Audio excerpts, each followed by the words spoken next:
Good evening, ladies and gentlemen. Welcome to the Comedy Cellar.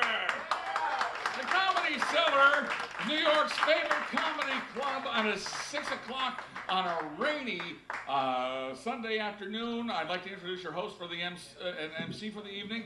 He has appeared in the Broadway show You're in Town. Everybody go, woo! He's been on the Chappelle show. Everybody go, yeah! He's been on the Louis show. Everybody go, yeah! Put your hands together. Rick Crom, everybody! Rick Crom, yeah! It's me. Good evening, everybody. Welcome to the show. Welcome to the Comedy Cellar. I welcome you and thank you so much right from the very beginning, because it's a rainy day out there and some people turned back on their way here, but you did not. You forged ahead. We thank you for that. All right, now listen. I'm going to be coming to you from time to time and ask you the magical question, are you ready for more show? When I ask you this question, we got to make it sound like your favorite stadium at World Series time, Super Bowl time, whatever gets you excited. So here we go. Are you ready for more show? Oh, what a good crowd. They're a great crowd.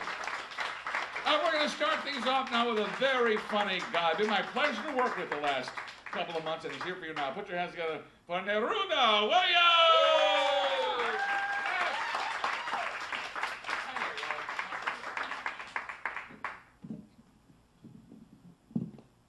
Okay, let's get this going.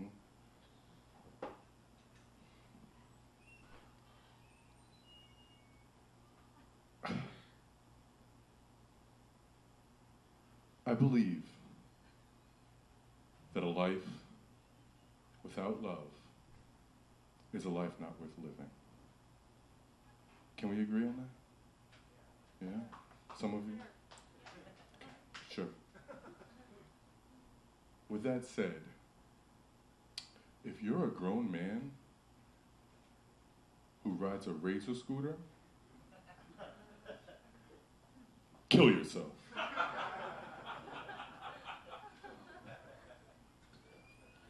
Nobody loves you. No one will ever love you. No woman can love a man who rides a razor scooter as a means of transportation. Because no woman is willing to walk hand in hand on a date with a man riding a razor scooter. Show me a woman willing to do that, and I'll show you a woman who hates herself and her father.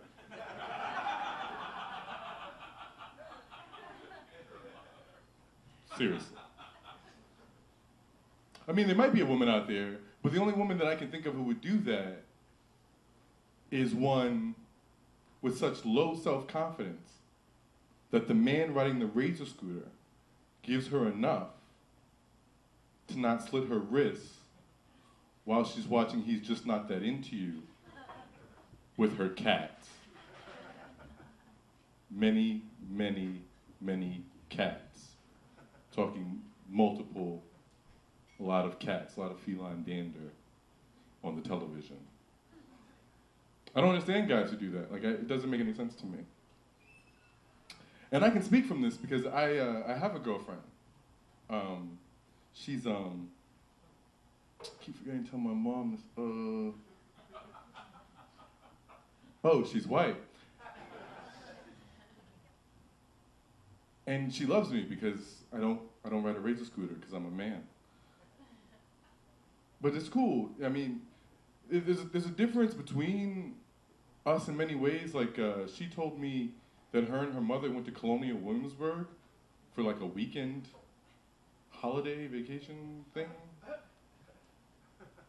And I don't know if you guys know this, but I'm black. And black people don't really go to Colonial Williamsburg. Like, I would never take my father to Colonial Williamsburg. Like, me taking my father to Colonial Williamsburg is like me taking Anne Frank to the Holocaust Museum. You know, they've been there, they've done that. Nobody really wants to see that again. I don't think black people really go to slavery reenactments often. I don't think that happens. I don't know. But she told me that her mother made them get costumes And my eyes lit up. I was like, oh my God. Because I didn't know you could join in on the fun. I was like, we gotta go. And we gotta get costumes. And we have to pretend that we're the first openly interracial couple of the 1600s. And we have to make the rest of our tour group like chase me with like pitchforks and lanterns and make them form like a posse. And then she could run behind them screaming, "But I love you, Cornelius!" That's not my name, but I just think it sounds like a good slave name. It rolls off the whip, as it were. No? Not a good pun? Don't relax. Don't get white guilt on me now. Let's just relax. I don't know. I'm always trying to figure out reasons to show her how manly I am. Like, I felt like that would be a way where I could, like, fight off the white man and be like, but I love your daughter. You know, I felt like it was a good way to prove myself. Because I don't really always feel like a man. Like, a lot of times, you know, like, I feel like a real man owns shit. Like, they own, like, businesses or cars or homes or health insurance. Like, I don't own anything, you know? And then, like, I get jealous of those Allstate commercials, like with that big, tall black dude. I'm always like, I don't have insurance. I wish I don't. Baby, I'm sorry, I don't have insurance. But it's like, so I tell her, I do my own version for her, like, and this is my version of the Allstate commercials. Condom broke. Allstate understands that accidents happen. If you have an illegitimate child in the next 9 months, we'll buy your baby. Are you in good hands? You're in good hands with Neruda. I don't know, but I don't really know how to end that one. But that's what I do because I don't have a job and I have a lot of time on my hands. I do have a kid though. I had a kid when I was, I don't know, 18? I had a kid when I was 18, so that would make her like 9. I don't know, I don't keep track. She's somewhere in her life. She has a number. But I do go to her soccer games, and her mother just got remarried. So sometimes, like, the stepdad is there. And the other fathers will come up to us and be like, you know, to me and be like, so you're Zaya's daddy, right? And I'll be like, yeah, but this is Zaya's daddy too. And I'll rub his back like that. That's how I do that. And you can see in the other fathers, they're like trying to figure it out. And then they finally realize, and they're like, oh, Zaya has 2 daddies. She must be part of one of those special families. And then I feel a little weird because I thought it was funny, and then I realized, but I look like the bottom in that relationship. Because I'm there like with the sandwiches and like cheerleading and like, go ZZ, you go girl, go ZZ, you go girl.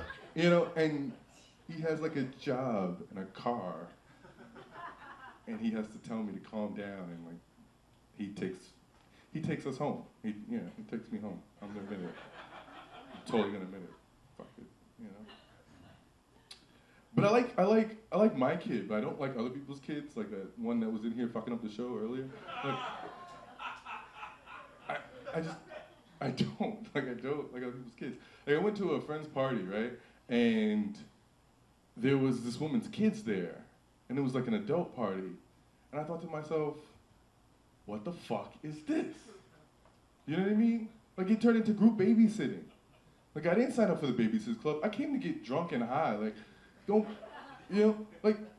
have your kids at a party that I'm at unless you don't mind them smelling weed, hearing them shit they're not supposed to, and seeing a big black dick.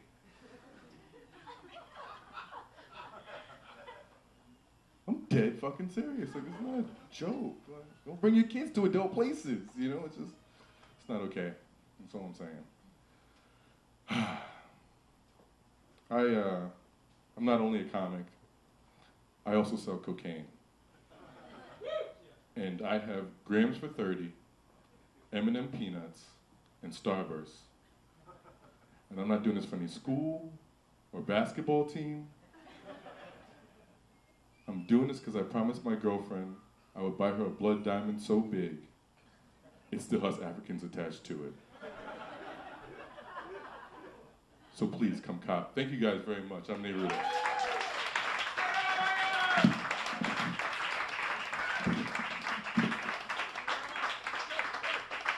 Neruda Williams, everybody! Woohoo! Hey, we're cooking with gas now, huh? All right, then. You guys are in a great mood. I'm going to just, actually, you've earned a bonus joke. You want a clean joke or dirty joke? Oh, look at how you are. Dirty. I tried to tell the clean ones, but no, dirty. Here's a clean joke. I'm going to give you a clean joke first. Two little cows are talking to each other. One cow says, do you think you want to end up with a leather jacket? The other cow thinks and says, I can be swayed. Leather, suede, cow. It's a fabric joke. That's a fabulous joke. They want the dirty joke. They want Cinderella's going to the ball, and the fairy godmother says, go to the ball, Cinderella, but if you're not back by midnight, I'm going to turn your private parts into a pumpkin. So she goes to the ball. She's dancing. She looks at her watch. 5 to 12. Oh, my God, Prince Charming, I've got to get out of here. He says, I'm not Prince Charming. I'm Peter Pumpkin Eater. She says, oh, I got another 5 minutes.